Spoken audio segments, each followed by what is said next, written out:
우리를 잘 아시는 하나님께서 우리를 이 땅 가운데서 가장 의미 있는 삶, 가장 행복한 삶으로 우리를 인도하시기 위하여 오늘도 우리에게 함께 하시고 또 우리의 삶을 돌보고 계시는 하나님이시라는 사실을 꼭 기억하기를 바랍니다.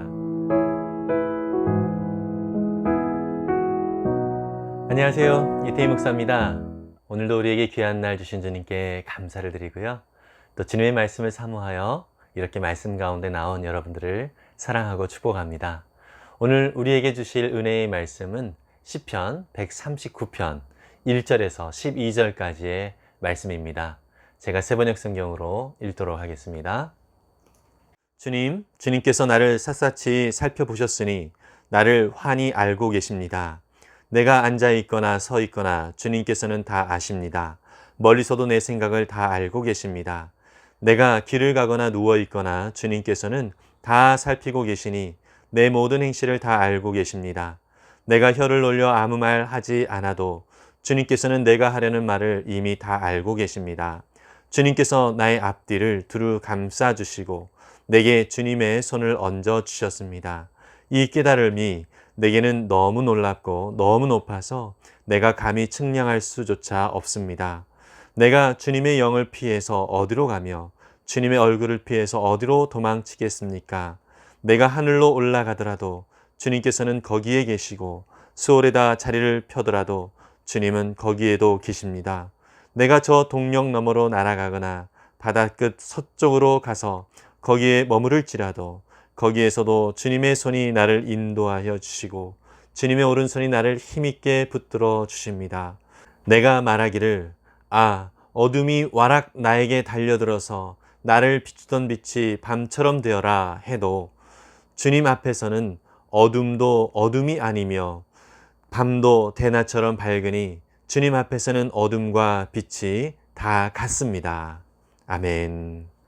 사람들은 삶의 의미에 대해서 참 많은 이야기들을 합니다. 내가 이 세상에 어떻게 왔고 또 이 세상에 왜 존재하게 되었는지 이러한 질문들을 끊임없이 하게 되는 것이죠. 팀 켈러 목사님이 쓴 답이 되는 기독교라고 하는 책에 보면 토마스 네이글이라고 하는 철학자의 이야기가 나옵니다. 이 철학자는 사람들이 인생의 궁극적인 의미에 대해서 생각을 하게 되는 것은 자기 자신을 너무 귀중하게 여겼기 때문이다 라고 말하고 있습니다. 우리 한 사람 한 사람이 그렇게 중요하지 않다라고 얘기를 하는 것이죠. 그래서 그는 오늘 주어진 삶을 그냥 최선을 다해서 열심히 살아라. 그것으로만 만족하면 된다. 이런 식으로 이야기를 하고 있고요. 더 나아가 인생의 궁극적인 의미를 생각하는 것 자체가 우리에게 너무 피곤한 삶인데 그것을 왜 생각하느냐라고 이야기를 합니다. 그러면서 인생의 의미를 찾으라고 하는 것은 너무나도 인간에겐 무리한 요구다. 그러니까 너무 사서 고생하지 말아라. 이렇게 결론을 짓고 있습니다. 그런데 여러분, 사람들은 일부러 그러려는 것은 아닌데 우리가 어디에서 왔고 또 왜 존재하는지 또 의미 있게 살려면 어떻게 해야 되는지 이러한 생각들이 그냥 되어지는 것이죠. 하고 싶지 않아도 그러한 생각들이 자꾸 우리의 뇌리에 스치게 되는 것이죠. 실제로 삶의 의미와 목적에 대하여 생각하느냐라고 하는 질문에 이 세상 사람들의 4분의 3 정도가 그렇다라고 대답을 했다고 합니다. 심지어 사하라 사막 이남에 사는 아프리카 사람들은 89%가 거의 90%에 육박한 사람들이 인생의 목표와 또 의미에 대해서 생각을 하면서 산다라고 답했다라고 합니다.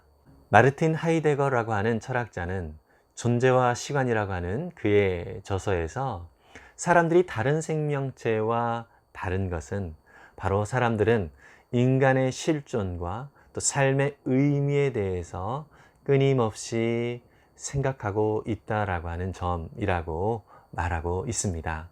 그래서 팀 켈러 목사님은 답이 되는 기독교라고 하는 그 책에서 삶의 의미는 스스로 만들어내는 것이 아니라 발견하는 것이다. 이렇게 결론을 짓고 있습니다.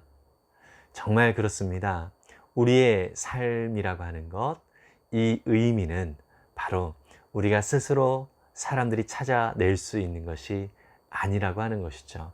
우리는 우리 스스로 내가 누구인지, 또 어디서 왔고, 또 무엇을 위하여 존재하고 있는지 이것을 알아내기는 참 어렵습니다. 우리 인간은 불완전한 존재이기 때문인 것입니다. 그런데 성경은 우리가 어떻게 해서 이 땅에 오게 됐고, 또 우리가 무엇을 위하여 이 땅을 살아가고 있는지, 그리고 어디로 가는지 이것에 대하여 분명하게 말씀을 해주고 있습니다. 하나님께서 우리를 창조해 주셨고, 또 하나님께서 우리를 이 땅에 보내주셨고, 그리고 궁극적으로는 우리가 주님 품으로 돌아간다라고 말씀을 하고 있습니다. 그런데 이 땅에 있는 죄로 인하여서 우리는 하나님의 그 섭리와 그 뜻을 알지 못하는 그러한 존재로 바뀌게 되었는데요. 이러한 우리를 안타깝게 여겨주셔서 우리 하나님께서 그 아들 예수 그리스도를 우리를 위하여 보내주셨고, 또 우리를 위하여 십자가에 죽으심으로 말미암아 우리의 모든 죄를 다 깨끗이 씻어 주셨다라고 선언하고 있습니다. 우리는 그 예수님만 믿으면 이제 구원의 은혜를 입게 되고요. 또 원래 하나님께서 창조하신 자의 합당한 삶의 모습으로 우리가 회복이 된다라고 말씀을 하고 있습니다. 우리가 예수님을 믿으면 이렇게 하나님의 자녀가 되었고, 또 하나님의 은혜 가운데 회복된 삶을 살아가는 존재입니다. 이 세상의 삶의 의미가 무엇인지를 알고 살아가는 자가 되는 것이지요.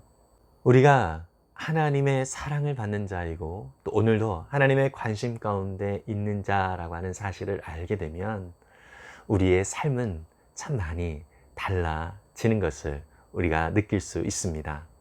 오늘 읽은 시편 139편 전반부에 보면 다윗은 하나님께서 자기를 그 누구보다도 잘 알고 계시는 분이다 라고 선언하고 있습니다.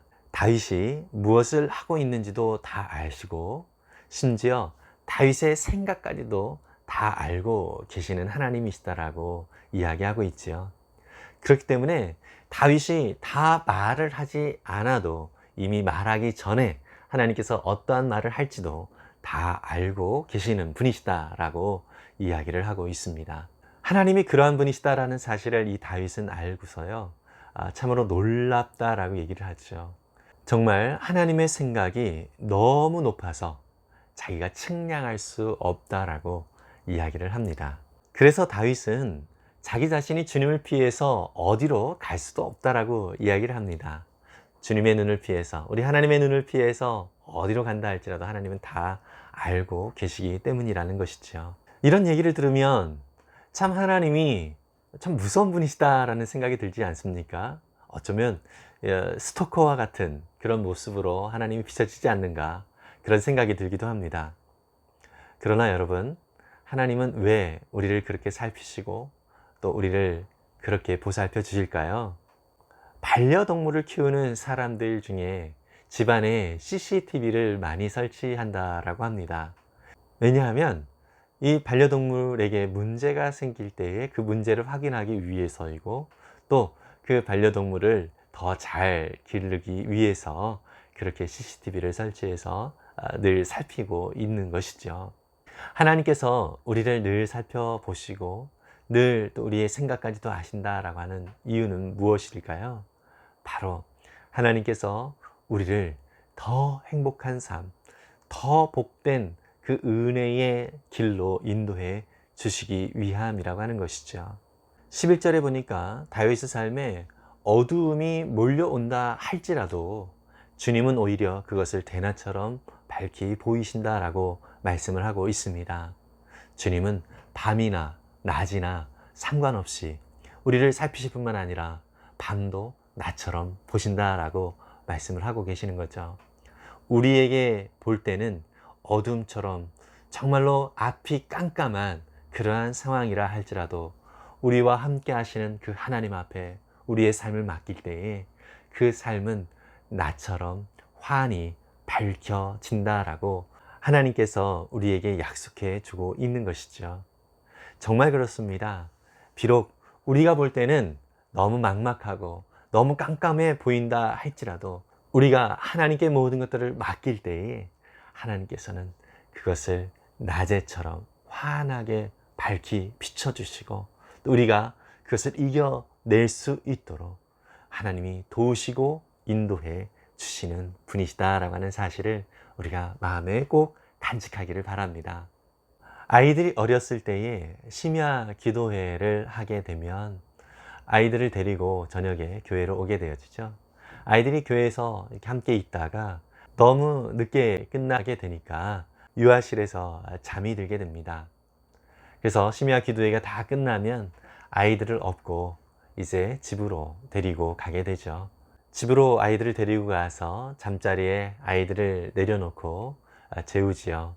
그리고 그 다음날 아이들이 깨어나서 평상시처럼 그냥 편안하게 집에서 지내게 됩니다. 아이들에게는 밤이 된다 할지라도 상관이 없습니다. 혹시 잠이 든다 할지라도 그것에 대하여 걱정하지 않습니다. 왜냐하면 부모를 믿기 때문이라는 것이죠. 우리 하나님은 절대로 우리를 버리지 않는다라고 약속을 해주고 계십니다. 우리를 잘 아시는 하나님께서 우리를 이 땅 가운데서 가장 의미 있는 삶, 가장 행복한 삶으로 우리를 인도하시기 위하여 오늘도 우리에게 함께 하시고 또 우리의 삶을 돌보고 계시는 하나님이시라는 사실을 꼭 기억하기를 바랍니다. 우리의 삶을 하나님 앞에 온전히 맡기며 살아갈 때에 우리는 안전한 삶을 살아갈 수가 있고요. 참으로 복되고 의미 있는 삶을 살 수 있습니다. 그 하나님을 더욱더 의지하면서 승리하는 귀한 은혜의 날이 될 수 있기를 간절히 바랍니다. 기도하겠습니다. 사랑의 주님, 감사합니다. 우리의 모든 삶을 주님께서 돌보시고 또 친밀하게 인도하여 주신다는 이 사실이 참 귀하고 큽니다. 아버지 하나님, 참으로 주님께서는 내가 나를 아는 것보다 더 나를 잘 알고 계시는 분이심을 인하여 감사를 드립니다. 나는 불완전하지만 우리 주님은 완전하십니다. 나는 늘 흔들리지만 우리 주님께서는 늘 굳건하신 분이십니다. 주님, 그 주님을 바라보면서 믿음으로 나아가는 우리의 모든 삶이 되기를 원하오니 주님 우리와 늘 동행하시는 그 주님을 더욱더 바라보면서 살기를 원하오니 늘 선하게 인도하시고 늘 주님의 신실하신 사랑으로 붙들어 주시옵소서. 오늘도 주님의 귀한 은혜를 더욱더 구하면서 우리가 어디에 있든지 무엇을 하든지 심지어 우리가 깜깜한 순간 가운데 있다 할지라도 주님께서 우리를 붙들고 계신다는 사실을 기억하면서 그 안에서 힘을 얻고 믿음으로 더 한 걸음 내디딜 수 있도록 인도해 주시옵소서. 오늘도 우리의 모든 삶을 돌보시고 인도하시는 주님께 감사를 드리며 예수님의 이름으로 기도했습니다. 아멘. 여러분, 우리의 삶이 너무 어둡게 느껴집니까? 깜깜한 밤처럼 느껴집니까? 그러나 기억하십시오. 우리 하나님이 우리를 잘 알고 계시고요. 그래서 우리 하나님이 우리를 붙들고 계시고 우리와 동행하고 계십니다. 우리와 함께 하시는 그 하나님을 온전히 오늘도 바라보면서 그 하나님 앞에 더욱더 의지하고 더 그 하나님을 바라보면서 하나님을 높이는 그런 은혜의 날이 될 수 있기를 간절히 바랍니다. 오늘도 하늘 복 많이 받으세요. 샬롬.